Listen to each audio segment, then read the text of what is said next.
Bhature shopping, ये तो ही बोल रही है ना? हाँ भाई, मैं ही बोल रही हूँ। इतना भी घबराने जैसी क्या बात है? तू बोल रही है, यही तो घबराने की बात है। तो कब से शॉपिंग करने के लिए बाजार जाने लगी और इसके साथ छोले भटूरे भी खिलाएगी? तेरे ससुर जी को पता चल गया ना तो क्या हाल करेंगे तेरा। मुझे तो लगता है ससुराल से बाहर कर देंगे। अरे तू छोड़ना ससुर जी को। मैं वो बला हूँ जो शीशे से पत्थर को तोड़ दे। तो ये ससुर विशंबर नाथ जी क्या चीज है? उनका इंतजाम मैंने कर दिया है, तू फिक्र मत कर। अरे लेकिन तेरे ससुर जैसे अड़ियल दिमाग के इंसान को कैसे ठिकाने लगाया तूने, ये बता। अरे ठीक है ना, जब मिलूंगी तब बताऊंगी। पहले मिलने के लिए पेटू के ढाबे में तो आ। सारी बातें फोन पर जान लेगी क्या?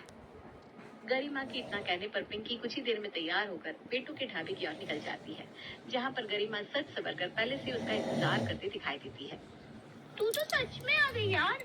इसका मतलब तेरे ससुर जी ने वो तुगलकी फरमान वापस ले लिया क्या? अरे लेते कैसे नहीं, तुझे पता नहीं है? उनका पालक गरिमा से पड़ा है, गरिमा से। सही बताऊं तो इतनी आसानी से सुधरने वालों में से नहीं थे हमारे ससुर जी। वो तो मैंने जुगाड़ लगाया, उसके बाद बात बनी। अरे पता ना आखिर क्या किया। अच्छा, अब तू जानना चाह रही है तो मैं तुझे शुरू से पूरी कहानी बताती हूँ। कुछ महीने पहले। अरे धर्मपत्नी जी, सुनती हो? कहाँ हो, जरा बाहर तो निकलो। क्या हो गया जी? ऐसा कौन सा कुबेर का खजाना हाथ लग गया? जहाज ऐसे खुश हुए घूम रहे हो? अब तुम इसे कुबेर का खजाना समझो या जो मन चाहे वो समझो, लेकिन बात तो खुशी की है। हमारी गांव वाली जमीन जिस पर केस चल रहा था ना, वो केस हम जीत गए। वो पूरा खेत और खेत में जो छोटे ने जबरदस्ती अवैध मकान बना लिया था, वो सब हमारा हो गया। आज साबित हो गया, भगवान के घर में देर है अंधेर नहीं।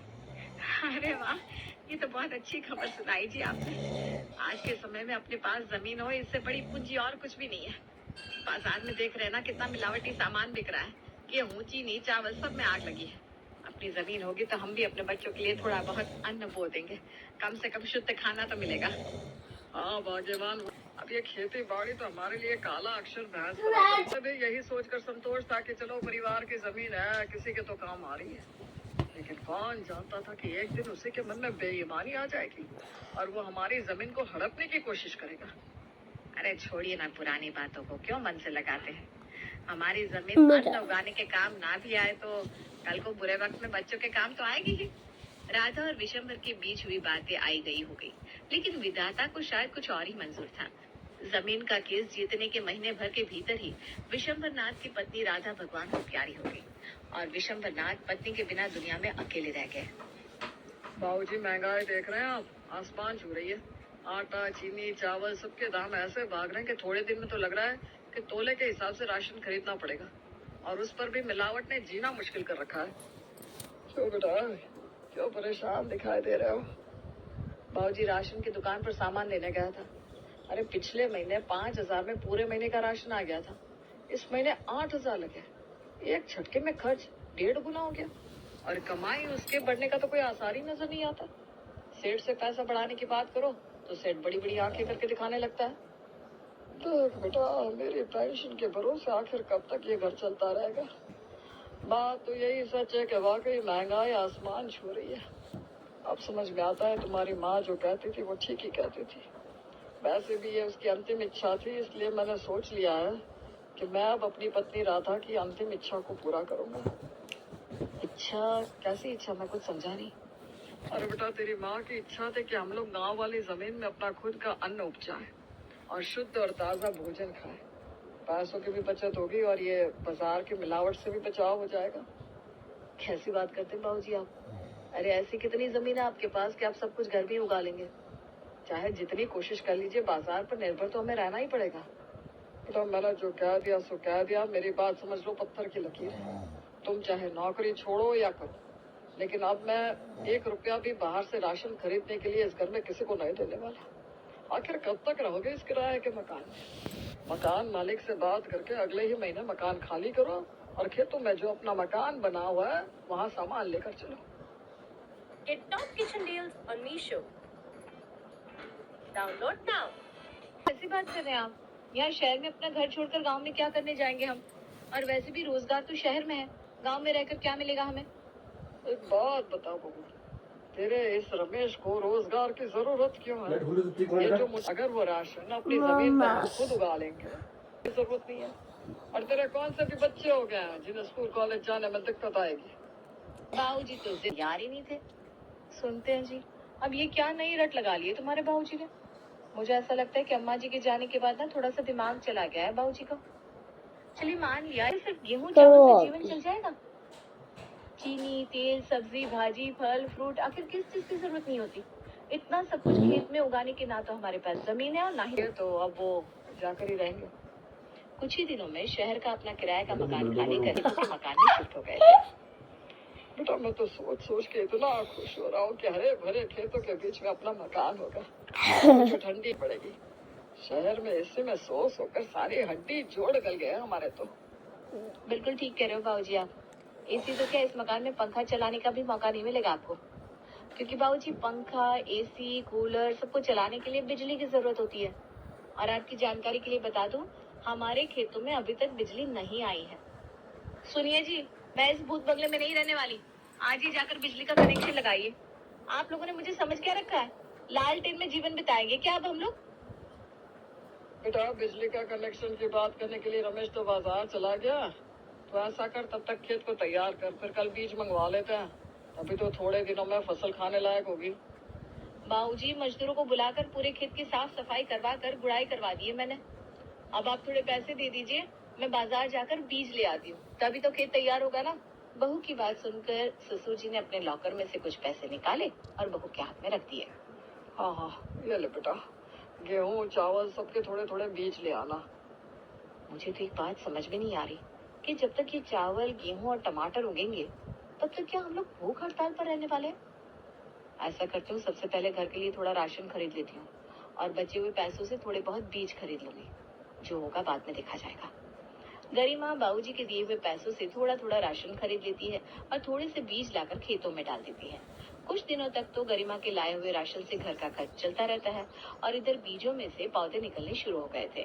कुछ ही दिन बीतने के बाद हरे भरे खेत तैयार हो गए थे। चावल, गेहूं, टमाटर के अलावा एक दो सब्जियां और लगी हुई थी और इतने में ही खेत लगभग भर चुके थे। अगले दिन, बाबूजी घर में सरसों का तेल खत्म हो गया है, थोड़े पैसे दीजिए। और पहले ही बता चुका हूँ, एक बार और बता रहा हूँ, घर का राशन खरीदने के लिए मैं अब बूटी कौड़ी नहीं देने वाला। सरसों का तेल खरीदने की जगह सरसों के बीज लेकर आओ और घर में ही सब उगाओ। मुझसे बार बार पैसे खर्च करने के लिए मत कहो।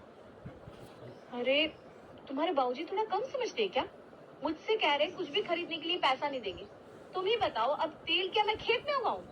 देखो गरिमा, बाबूजी कह रहे हैं कि तेल उगाना होगा, मतलब तुम्हें उगाना ही पड़ेगा और कोई उपाय नहीं है।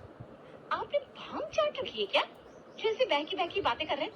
कौन से पेड़ में सरसों का तेल लगता है, आप ही बता दीजिए। हमें तो किसी कॉलेज यूनिवर्सिटी में पढ़ाया नहीं गया। तुम ऐसा करो, बाबूजी से पैसे ले लो, उनसे कहो कल तुम्हें थोड़े और बीज लेकर आने हैं, उसके लिए पैसे दे दे।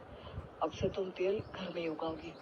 पति के कहे अनुसार गरिमा ससुर जी के पास जाकर सरसों के बीज खरीदने के लिए पैसे मांगती है, जिसे सुनकर ससुर जी खुशी खुशी कुछ पैसे देते हैं। 4 पौधे उगा लो सरसों के, कहना कि यही है तेल का पेड़। खेती के बारे में कुछ जानते नहीं है बाबूजी, देखना मान जाएंगे। भाई मैंने टीवी घर में तेल तो था नहीं, फिर सब्जी कैसे बना रही हो? अरे बाबूजी आप नहीं जानते क्या? ये देखिए, ये मैंने सरसों के 4 पेड़ लगाए हैं। इसी में ना बस रात को बाल्टी रख देते हैं, सुबह तक आधा लीटर तेल भर जाता है।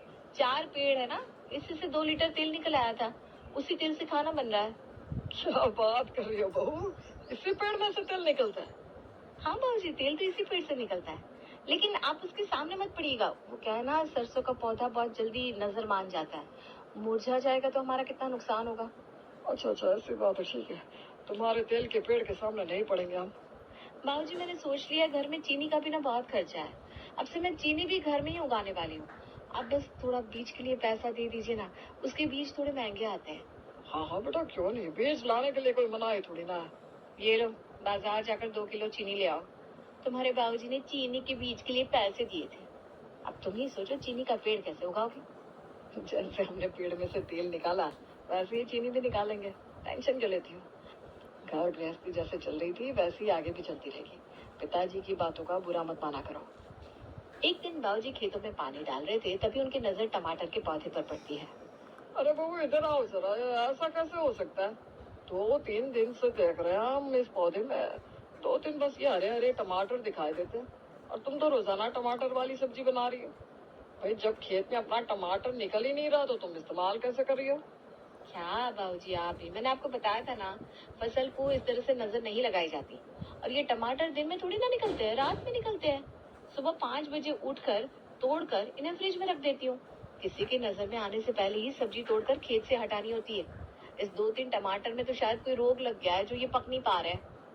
अरे बहू हमें तो पता ही नहीं था ऐसे रातों रात फसल तैयार हो जाती है और सुबह उठकर उसे तोड़कर इस्तेमाल में भी लाया जा सकता है। बस बाबूजी आपके आशीर्वाद से हमने अपने घर को ही एक बिजनेस का रूप दे दिया है। आटा, दाल, चावल, चीनी, तेल सब हम अपने घर में ही तो बना रहे हैं। इससे बड़ा बिजनेस मॉडल और क्या होगा भला? बहू की बात सुनकर ससुर जी को अपने सुझाव पर बड़ा गर्व महसूस हो रहा था। अगले दिन ससुर जी सुबह 10 बजे। बहुत दिनों से अपने किसी पुराने दोस्त से नहीं मिला, सोच रहा हूँ चाय की टपरी पर जाकर पुराने यार दोस्तों से मिलाऊं। सीना गर्व से फुलाते हुए विशंबर नाथ जी अपने दोस्तों से मिलने के लिए चाय की टपरी पर पहुंच गए थे और वहां जाकर वो अपने बिजनेस के मिनी मॉडल के बारे में बड़ा चढ़ाकर अपने दोस्तों को बताने लगे। अरे द्वारका प्रसाद जी, आप ये समझ लीजिए 15,000 की नौकरी के लिए मेरा बेटा दिन रात सर खपा रहा था। अब अपनी जमीन में सब कुछ घर में उगा कर रखा है हम लोगों ने। शुद्धता की गारंटी तो है ही, और खर्च की जो बचत हो रही है उसकी तो पूछिए मत। मैं तो कहता हूँ हर किसी को इस तरह अपने जमीनों में मकान बनाकर उसी में उगाना चाहिए। विशंबर नाथ की बातें सुनने के बाद उसका दोस्त द्वारका प्रसाद घर जाकर अपनी बहू को भी विशंबर की बातें बताता है। क्या बात कर रहे हो बाबू जी आप? गरिमा के पति की नौकरी चली गई और उसके पिताजी उन लोगों को गांव में रखकर खेती करवा रहे हैं। आपको सुनने में सब कुछ अजीब नहीं लग रहा? तब भी गरिमा से बात करती हूँ। सोना गरिमा को फोन लगाती है। अरे गरिमा, क्या वाकई तेरे ससुर जी ने तुम लोगों को खेतों में रखा हुआ है? और तो और तेरे हस्बैंड की जॉब भी चली गई? सहेली की बात सुनकर गरिमा बेचारी बहुत दुखी हो जाती है। अब क्या बताऊं यार, किसी तरह अपना समय काट रही हूँ। बाबूजी की जिद के आगे हम लोग कुछ नहीं कर पा रहे। रमेश को अपनी जॉब छोड़नी पड़ी और हम पाई पाई के लिए बाबूजी पर निर्भर हो गए। तू ये समझ ले, बाबूजी तो अपनी जेब से एक फूटी कौड़ी निकालने को तैयार नहीं है।